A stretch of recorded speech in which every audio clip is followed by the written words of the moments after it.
Quinta-feira, 23 de outubro de 2025. E as notícias que ontem, dia 22, foi aprovado no Congresso Brasileiro uma medida de urgência para a criação, ou foi aprovada uma medida de urgência para a criação de uma bancada cristã, que seria composta por parlamentares católicos e evangélicos. E um dos argumentos para a proposta é que o Brasil, conforme os dados recentes do censo do IBGE, tem cerca de 80% da sua população professando a fé cristã, seja católicos ou evangélicos. Então tem que ter uma bancada que represente os interesses desta população que é majoritária no país. Bom, será mesmo que é necessária a criação de uma bancada cristã no Congresso Brasileiro? Eu entendo que não. Faz sentido, não tem lógica. Por pelo menos dois motivos, dois argumentos. Primeiro, o Brasil oficialmente é um Estado laico, ou seja, não tem nenhuma religião oficial. Já teve, no passado. Não é mais, já há alguns anos, a situação do país. Sendo assim, não faz sentido ter uma bancada no Congresso para defender os interesses, as pautas que seriam daquele grupo religioso, seja este qual for. O segundo argumento é o seguinte: o argumento usado pelos proponentes desta ideia da criação de uma bancada cristã, o argumento ele se contradiz. O próprio argumento ele se esvazia, porque se o país tem cerca de 80% da sua população professando a fé cristã, seja na sua vertente católica romana ou qualquer das denominações evangélicas, que são tantas, então não tem necessidade de ter um grupo especial, uma bancada especial no Congresso para defender os seus interesses. Justificaria, se fosse o caso, um país como, por exemplo, o Paquistão, ou a Tailândia, ou imaginemos um país como o Marrocos, ou Líbia, Argélia, países nos quais o cristianismo é minoria.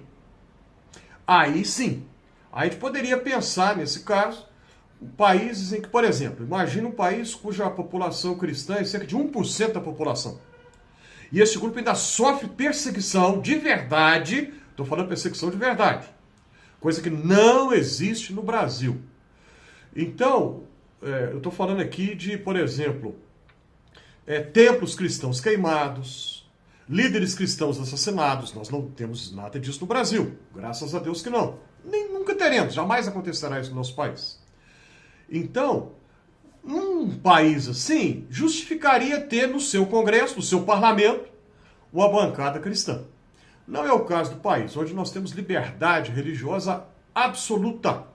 Nem nos Estados Unidos existe uma liberdade religiosa como no Brasil. Aliás, andaram falando, poucos anos atrás, aí, que se determinado partido ganhar a eleição, igrejas vão ser fechadas, e líderes religiosos vão ser presos. Não aconteceu nada disso, nem nunca vai acontecer. Ano que vem vai ter eleição, a gente já sabe que virá esse mesmo tipo de conversa outra vez. É tudo algo que não existe, que não é real, não tem base nenhuma. Um discurso criado para dar pânico, gerar medo nas pessoas, o que é uma desonestidade muito grande, divulgar um tipo de discurso assim que não tem base nenhuma. Então, num país como é o Brasil, onde existe liberdade religiosa total e onde o cristianismo é a maioria absoluta da população, realmente não há necessidade nenhuma da criação de uma bancada especial no parlamento, no Congresso, para defender os seus interesses. Realmente não há necessidade nenhuma disso.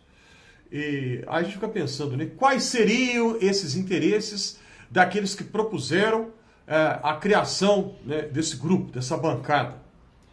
São os interesses do cristianismo mesmo ou são os interesses de uma pauta política, de uma pauta ideológica, que eles apresentam como se fosse o cristianismo? Você está entendendo? Está seguindo aqui a minha linha de raciocínio? Uma coisa é o Evangelho de Jesus Cristo, o reino de Deus. Outra coisa totalmente diferente é você pegar pautas políticas, ideológicas, uma bandeira política qualquer e falar assim, isso aqui é o cristianismo. Não é.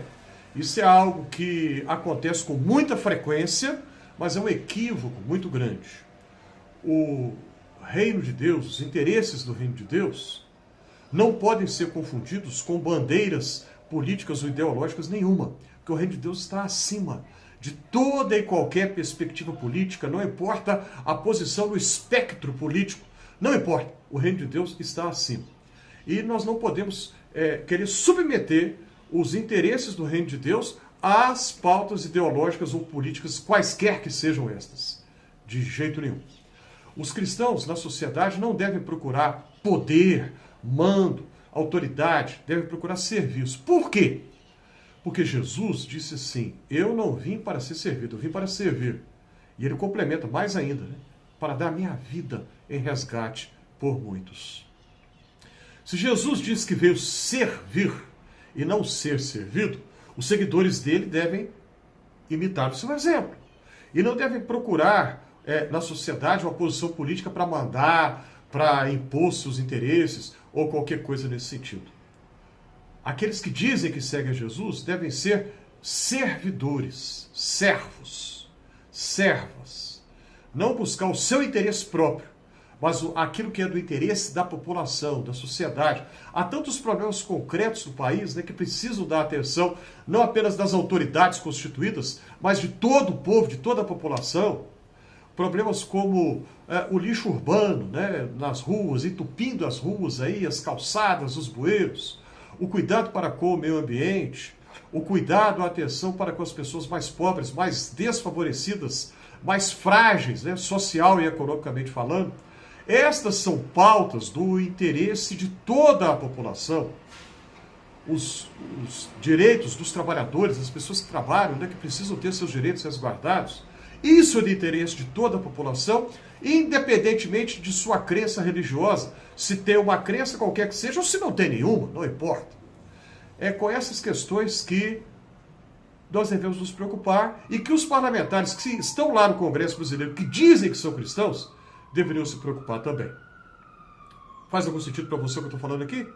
Se sim, já vai logo clicando aí na mãozinha do joinha de uma vez, você vai me ajudar se você fizer isso. E para você não vai custar nada, você vai gastar menos de meio segundo, né, para clicar aí no joinha. Coloque nos comentários o que você acha, hein? Qual é a sua opinião a respeito? Ajude a compartilhar esse conteúdo. Inscreva-se aqui no Fé Café. E se você já se inscreveu, aí eu faço meu joinha para você.